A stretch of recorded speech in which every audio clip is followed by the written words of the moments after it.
Sir मैं इसके बाद एक टेक्निकल बात करना चाहता हूं। जब इन्होंने टाइम ड्यूरेशन हटा दिया था और बैक में पीछे जा सकते थे, तो मैं पूछना चाहता हूं सर कि जब ब्रिटिश हुकूमत आई तो उसने तो मुगलों सारी हुकूमत ले ली थी, तो उनका मालिकाना हक कैसे हुआ?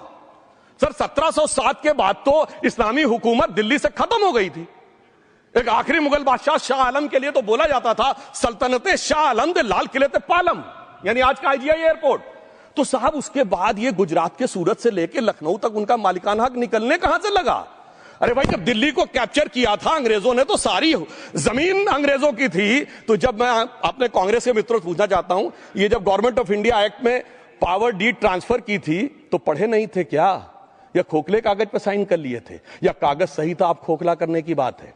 मैं पूछना चाहता हूं, जब 250 साल तक वो हुकूमत ही नहीं रही तो उस हुकूमत के फरमान की लेजिटिमेसी कैसे हो सकती है? यह मैं कानूनविदों के लिए भी एक फूड फॉर थॉट रखने की बात करता हूं। और दूसरी बात मैं कहना चाहता हूं, ये किन हुकूमतों की बात कर रहे हैं सभापति महोदय? अगर सूरत नगर निगम पे दावा है मुगल के जमाने का और तमिलनाडु के मंदिर पर अरकाट के नवाब का, सभापति महोदय ये वो हुकूमतें थी जो जजिया लगाती थी, ये वो हुकूमतें थी जो जिम्मी का कॉन्सेप्ट रखती थी, ये वो हुकूमतें थी जो गाजी की बात करती थी।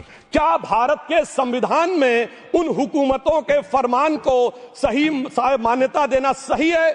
बिल्कुल गलत है। मैं कहता हूं बाबा साहब अंबेडकर के संविधान में यदि आप ऐसी हुकूमतों के फरमान को रखने की कोशिश करते हैं तो this is fraud on constitution. और हमारी सरकार ने अगर बैकडेट से वो बंद किया है तो उस फ्रॉड को रोकने की पूरी व्यवस्था की है।